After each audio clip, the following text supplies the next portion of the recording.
바이블 타임. 오늘은 고린도전서 15장에서 16장입니다. 형제자매 여러분, 내가 여러분에게 전한 복음을 일깨워 드립니다. 여러분은 그 복음을 전해받았으며 또한 그 안에 서 있습니다. 내가 여러분에게 복음으로 전해드린 말씀을 헛되이 믿지 않고 그것을 굳게 잡고 있으면 그 복음을 통하여 여러분도 구원을 얻을 것입니다. 나도 전해받은 중요한 것을 여러분에게 전해드렸습니다. 그것은 곧 그리스도께서 성경대로 우리 죄를 위하여 죽으셨다는 것과 무덤에 묻히셨다는 것과 성경대로 사흘날에 살아나셨다는 것과 게바에게 나타나시고 다음에 12제자에게 나타나셨다고 하는 것입니다. 그 후에 그리스도께서는 한 번에 500명이 넘는 형제자매들에게 나타나셨는데 그 가운데 들어는 세상을 떠났지만 대다수는 지금도 살아 있습니다. 다음에 야고보에게 나타나시고 그 다음에 모든 사도들에게 나타나셨습니다. 그런데 맨 나중에 다리 차지 못하여 난 자와 같은 나에게도 나타나셨습니다. 나는 사도들 가운데서 가장 작은 사도입니다. 나는 사도라고 불릴 만한 자격도 없습니다. 그것은 내가 하나님의 교회를 받게 했기 때문입니다. 그러나 나는 하나님의 은혜로 오늘의 내가 되었습니다. 나에게 베풀어 주신 하나님의 은혜는 헛되지 않았습니다. 나는 사도들 가운데 어느 누구보다도 더 열심히 일하였습니다. 그러나 이렇게 한 것은 내가 아니라 나와 함께 하신 하나님의 은혜입니다. 그러므로 나나 그들이나 할 것 없이 우리는 이렇게 전파하고 있으며 여러분은 이렇게 믿었습니다. 그리스도께서 죽은 사람들 가운데서 살아나셨다고 우리가 전파하는데 어찌하여 여러분 가운데 들어는 죽은 사람의 부활이 없다고 말합니까? 죽은 사람의 부활이 없다면 그리스도께서도 살아나지 못하셨을 것입니다. 그리스도께서 살아나지 않으셨다면 우리의 선포도 헛되고 여러분의 믿음도 헛될 것입니다. 우리는 또한 하나님을 거짓되이 정언하는 자로 판명될 것입니다. 그것은 죽은 사람이 살아나는 일이 정말로 없다면 하나님께서 그리스도를 살리지 아니하셨을 터인데도 하나님께서 그리스도를 살리셨다고 하나님에 대하여 우리가 정언했기 때문입니다. 죽은 사람들이 살아나는 일이 없다면 그리스도께서 살아나신 일도 없었을 것입니다.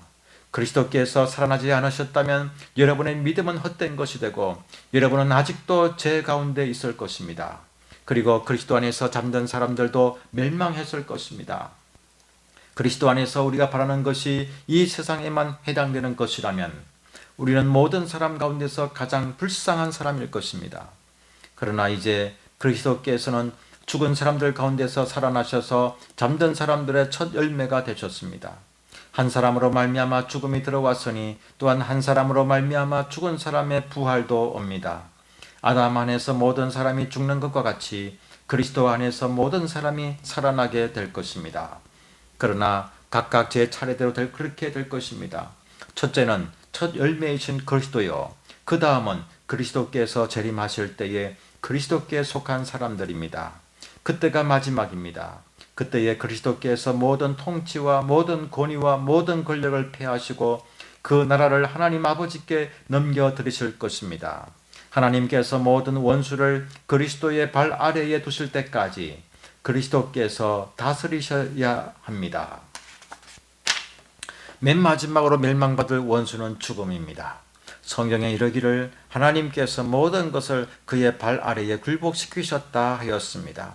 모든 것을 굴복시켰다고 말할 때에는 모든 것을 그에게 굴복시키신 분은 그 가운데 들어있지 않은 것이 명백합니다. 그러나 모든 것이 하나님께 굴복당할 그때에는 아들까지도 모든 것을 자기에게 굴복시키신 분에게 굴복하실 것입니다. 그래서 하나님은 만유의 주님이 되실 것입니다. 죽은 사람들이 살아나지 않는다면 죽은 사람들을 위해서 세례를 받는 사람들은 무엇하려고 그런 일을 합니까? 죽은 사람이 정말로 살아나지 않는다면 무엇 때문에 그들은 죽은 사람들을 위하여 세례를 받습니까? 그리고 또 우리는 무엇 때문에 시시각각으로 위험을 무릅쓰고 있습니까? 형제 자매 여러분, 나는 감히 단언합니다. 나는 날마다 죽습니다. 이것은 우리 주 예수 그리스도께서 여러분에게 하신 그 일로 내가 여러분을 자랑스럽게 여기는 것만큼이나 확실한 것입니다. 내가 에베소에서 맹수와 싸웠다고 하더라도 인간적인 동기에서 한 것이라면 그것이 나에게 무슨 유익이 되겠습니까? 만일 죽은 사람이 살아나지 못한다면 내일이면 죽을 터이니 먹고 마시자 할 것입니다. 속지 마십시오. 나쁜 동무가 좋은 습성을 망칩니다. 똑바로 정신을 차리고 죄를 짓지 마십시오. 여러분을 부끄럽게 하려고 내가 이 말을 합니다만 여러분 가운데서 들어는 하나님을 아는 지식이 없습니다. 그러나 죽은 사람이 어떻게 살아나며 그들은 어떤 몸으로 옵니까 하고 묻는 사람이 있을 것입니다. 어리석은 사람이여, 그대가 뿌리는 씨는 죽지 않고서는 살아나지 못합니다. 그리고 그대가 뿌리는 것은 장차 생겨날 몸 그 자체가 아닙니다. 밀이든지 그 밖에 어떤 곡식이든지 다만 씨앗을 뿌리는 것입니다. 그러나 하나님께서는 원하시는 대로 그 씨앗에 몸을 주시고 그 하나하나의 씨앗에 각기 고유한 몸을 주십니다. 모든 살이 똑같은 살은 아닙니다. 사람의 살도 있고 짐승의 살도 있고 새의 살도 있고 물고기의 살도 있습니다. 하늘에 속한 몸도 있고 땅에 속한 몸도 있습니다. 하늘에 속한 몸들의 영광과 땅에 속한 몸들의 영광이 저마다 다릅니다. 해의 영광이 다르고 달의 영광이 다르고 별들의 영광이 다릅니다. 별마다 영광이 다릅니다. 죽은 사람들의 부활도 이와 같습니다. 썩을 것으로 심는데 썩지 않을 것으로 살아납니다. 비천한 것으로 심는데 영광스러운 것으로 살아납니다. 약한 것으로 심는데 강한 것으로 살아납니다. 자연적인 몸으로 심는데 신령한 몸으로 살아납니다. 자연적인 몸이 있으면 신령한 몸도 있습니다. 성경에 첫사람 아담은 산 영이 되었다고 기록한 바와 같이 마지막 아담은 생명을 주시는 영이 되셨습니다. 그러나 신령한 것이 먼저가 아닙니다. 자연적인 것이 먼저요, 그 다음이 신령한 것입니다. 첫사람은 땅에서 났으므로 흙으로 되어 있지만 둘째 사람은 하늘에서 났습니다. 흙으로 빚은 그 사람과 같이 흙으로 되어 있는 사람들이 그러하고 하늘에 속한 그분과 같이 하늘에 속한 사람들이 그러합니다. 흙으로 빚은 그 사람의 형상을 우리가 입은 것과 같이 우리는 또한 하늘에 속한 그분의 형상을 입을 것입니다. 형제자매 여러분, 내가 말하려는 것은 이것입니다. 살과 피는 하나님 나라를 유산으로 받을 수 없고 썩을 것은 썩지 않을 것을 유산으로 받지 못합니다. 보십시오. 내가 여러분에게 비밀을 하나 말씀드리겠습니다. 우리가 다 잠들 것이 아니라 다 변화할 터인데 마지막 나팔이 울릴 때에 눈 깜빡할 사이에 홀연히 그렇게 될 것입니다. 나팔 소리가 나면 죽은 사람은 썩어 없어지지 않을 몸으로 살아나고 우리는 변화할 것입니다. 썩을 몸이 썩지 않을 것을 입어야 하고 죽을 몸이 죽지 않을 것을 입어야 합니다. 썩을 이 몸이 썩지 않을 것을 입고 죽을 이 몸이 죽지 않을 것을 입을 그때에 이렇게 기록한 성경 말씀이 이루어질 것입니다. 죽음을 삼키고서 승리를 얻었다. 죽음아 너의 승리가 어디에 있느냐? 죽음아 너의 독침이 어디에 있느냐? 죽음의 독침은 죄요, 죄의 권세는 율법입니다. 그러나 우리 주 예수 그리스도를 통하여 우리에게 승리를 주시는 하나님께 우리는 감사를 드립니다. 그러므로 나의 사랑하는 형제자매 여러분, 굳게 서서 흔들리지 말고 주님의 일을 더욱 많이 하십시오.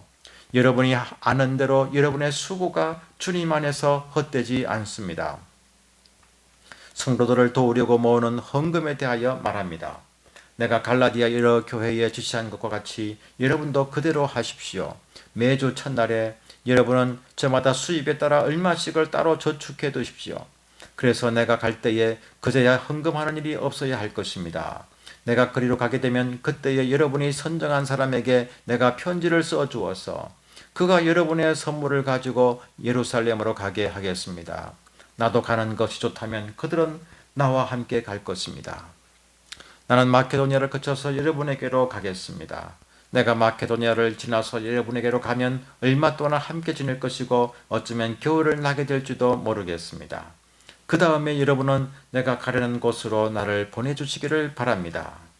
지금 나는 지나가는 길에 잠깐 들러서 여러분을 만나 보려는 것은 아닙니다. 주님께서 허락해 주시면 얼마 동안 여러분과 함께 머무르고 싶습니다. 그러나 오순절까지는 에베소에 머물러 있겠습니다. 나에게 큰 문이 활짝 열려서 일을 많이 할 수 있는 기회가 왔습니다. 그러나 방해를 하는 사람도 많이 있습니다. 디모데가 그리로 가거든 아무 두려움 없이 여러분과 함께 지낼 수 있도록 보살펴 주십시오. 그도 나와 마찬가지로 주님의 일을 하는 사람입니다. 그러므로 아무도 그를 업신여겨서는 안 됩니다. 그리고 그가 내게로 돌아올 때에 그를 평안한 마음을 지니게 해서 보내주십시오. 나는 형제들과 함께 그를 기다리고 있습니다. 형제 아볼로에 대하여 말하겠습니다. 내가 그에게 다른 형제들과 함께 여러분에게 가라고 여러 번 권하였지만 그는 지금 갈 마음이 전혀 없습니다. 그러나 적절한 때가 오면 갈 것입니다. 깨어 있으십시오. 믿음에 굳게 서 있으십시오. 용감하십시오. 힘을 내십시오. 모든 일을 사랑으로 하십시오. 형제자매 여러분, 나는 여러분에게 권합니다. 여러분이 아는 바와 같이 스데바나의 가정은 아가야에서 맺은 첫 열매요 성도들을 섬기는 일에 몸을 바친 가정입니다. 그러므로 여러분도 이런 사람들에게 순종하십시오. 그리고 또 그들과 더불어 일하며 함께 수고하는 각 사람에게 순종하십시오. 나는 스데바나와 버드나도와 아가이고가 온 것을 기뻐합니다. 그것은 여러분을 만나지 못해서 생긴 아쉬움을 이 사람들이 채워주었기 때문입니다. 이 사람들은 나의 마음과 여러분의 마음에 생기를 불어넣어 주었습니다. 여러분은 이런 사람들을 알아주어야 합니다. 아시아에 있는 교회들이 여러분에게 무난합니다.